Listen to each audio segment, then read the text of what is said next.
Assalamualaikum warahmatullahi wabarakatuh. Perkenalkan, kami dari kelompok 9 yang beranggotakan Putri Ayu Ramadhani, Rahmat Rizky Ardani, Rena Fitri, Rifki Pratama Wahyu Aji, dan Rismawati. Di sini kami akan menjelaskan tentang resiko dan hazard pada tahap intraoperasi pada general anestesi. Pendahuluan. General anesthesia atau anestesi umum sering didefinisikan sebagai senyawa yang menyebabkan hilangnya kesadaran pada manusia atau hilangnya refleks pada hewan. Pengertian klinisnya juga memperluas jangkauan definisi dengan menyertai induksi koma yang menyebabkan kurangnya kesadaran terhadap rangsangan yang menyakitkan. Cukup untuk membantu pembedahan dalam praktek klinis dan kedokteran hewan. Anestesi umum tidak bertindak sebagai analgesik dan juga tidak boleh disertai dengan obat penenang atau sedatif. Anestesi umum adalah kelompok senyawa yang beragam secara struktural dengan mekanisme meliputi beberapa target biologis yang terlibat dalam kontrol jalur neuron. Cara kerjanya yang tepat masih menjadi topik utama dari beberapa perdebatan dan penelitian yang sedang berlangsung. Wikipedia 2020. Pengertian. Resiko adalah gabungan dari kemungkinan atau frekuensi dan akibat atau konsekuensi dari terjadinya bahaya tersebut. Penilaian risiko adalah penilaian menyeluruh untuk mengidentifikasi bahaya dan menentukan apakah risiko dapat diterima. Manajemen risiko adalah pengelolaan risiko yang mencangkup identifikasi, penilaian, dan pengendalian risiko. Manajemen risiko terdiri dari 3 langkah pelaksanaan, yaitu identifikasi bahaya, penilaian risiko, dan pengendalian risiko. Ramli 2010. Siahaan 2008 mengemukakan bahwa hazard atau bahaya adalah suatu kondisi atau keadaan yang dapat menimbulkan atau memperbesar kemungkinan terjadinya kerugian. Lalu ada konsep terjadinya kecelakaan pada anestesia. Yang pertama, faktor biologis di tempat kerja yang dapat menimbulkan penyakit. Yang pertama, kesalahan manusiawi. Yang kedua, faktor manusia. Dan yang ketiga, faktor lain yang berperan. Yang pertama ada kesalahan manusiawi. Manusia sering membuat kesalahan, dan kesalahan yang dianggap manusiawi di sini adalah kekeliruan perencanaan karena adanya penyebab kurangnya pengetahuan, sehingga timbul kegagalan bereaksi terhadap suatu kondisi yang di luar kebiasaan atau hukum yang dianut. Selain itu juga, termasuk di sini adalah kesalahan pelaksanaan yang biasanya akibat ketidakjelasan instruksi, juga kesalahan karena kegagalan ingatan. Pendapat yang beranggapan bahwa untuk meningkatkan keamanan dalam anestesia secara efektif adalah dengan menghilangkan kesalahan manusiawi ini. Walaupun hal ini tidak mungkin karena kesalahan adalah karakteristik yang normal untuk manusia. Yang kedua ada faktor manusia. Faktor manusia di sini adalah keadaan di mana timbulnya suatu kejadian kritis karena kegagalan bereaksi terhadap informasi yang timbul. Faktor manusia yang banyak diteliti adalah kelelahan.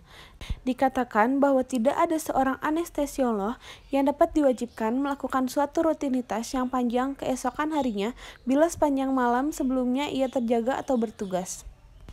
Faktor lainnya adalah ketergesa-gesaan, kurang hati-hati, kurang perhatian, faktor usia, komunikasi yang buruk dengan tim, faktor visual, faktor mental dan fisik, ketakutan sampai faktor kurangnya konsentrasi karena masalah pribadi. Yang ketiga ada faktor lain yang berperan. Dalam anestesi, faktor-faktor yang dapat menjadi penyebab timbulnya suatu kejadian kritis atau bahkan kematian diantaranya adalah faktor pasien, operasi, dan anestesia. Dipandang dalam suatu sistem yang kompleks antara manusia dan teknologi seperti anestesi, terdapat 2 kategori kegagalan. Yang pertama, aktif, dan yang kedua adalah laten. Kegagalan aktif melibatkan reaksi dari operator atau anestesiolog pada suatu sistem yang kompleks di mana ia bekerja. Sedangkan kegagalan laten adalah suatu kegagalan yang sudah ada dalam sistem itu sendiri. Lalu ada kesalahan yang dapat dicegah sebagai penyebab kecelakaan general anestesi. Yang pertama ada umum manusia. 1. Sirkuit pernafasan yang belum terhubung. 2. Kesalahan memberikan obat. Yang ketiga, kesalahan manajemen jalan nafas. Yang keempat, ketidakmampuan menggunakan mesin anestesia secara baik. Yang kelima, kesalahan manajemen cairan.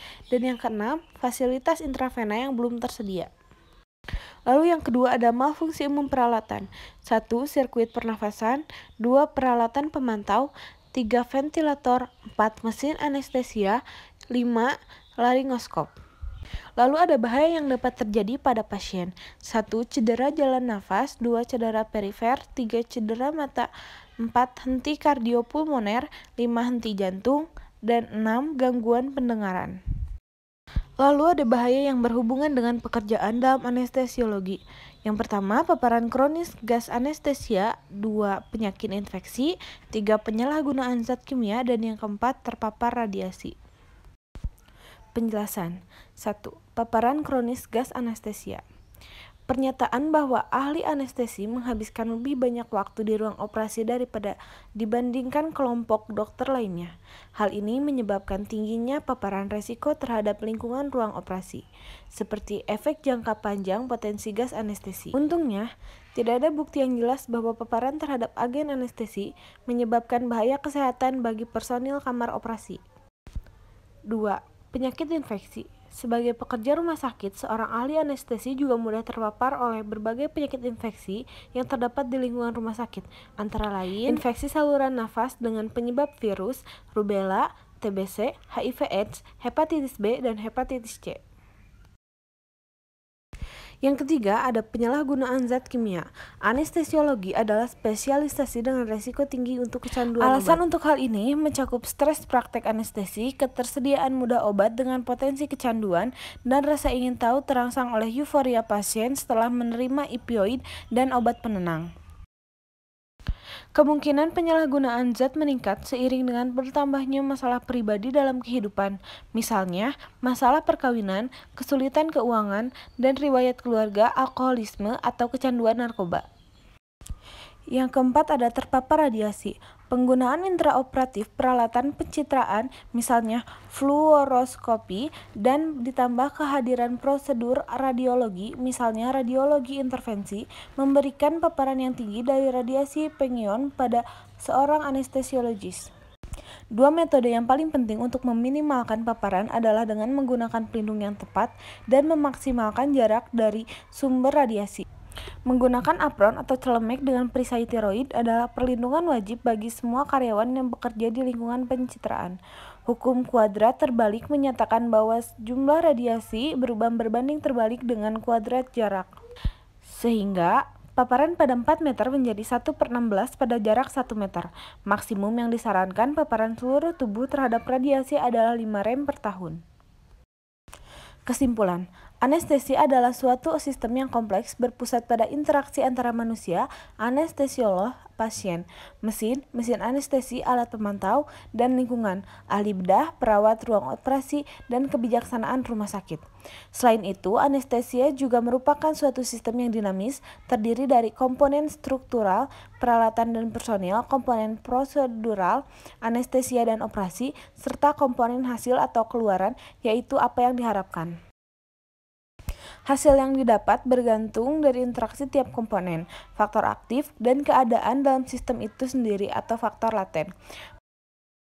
Pada kondisi normal dari sistem anestesia, banyak kesalahan dapat timbul yang umumnya disebabkan karena faktor performa manusia. Diharapkan adanya suatu sistem pertahanan dan sistem anestesi ini agar hasil yang didapat oleh pasien tetap optimal. Dalam anestesia diperlukan pemeriksaan dan pemantauan yang mempunyai batasan minimal sejak pemeriksaan preoperatif hingga pasca operasi. Mengingat kemungkinan timbulnya kematian yang disebabkan oleh anestesia dapat terjadi hingga 24 jam setelah selesai menjalani anestesia. Pemahaman tentang pentingnya setiap komponen dalam sistem, terutama faktor manusiawi, sangat diperlukan untuk mengenali dan mencegah terjadinya kejadian kritis dan kecelakaan dalam anestesia, dan juga untuk mengembangkan keamanan dalam anestesia.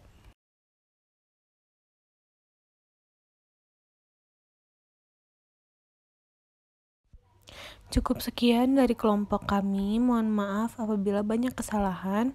Terima kasih. Wassalamualaikum warahmatullahi wabarakatuh.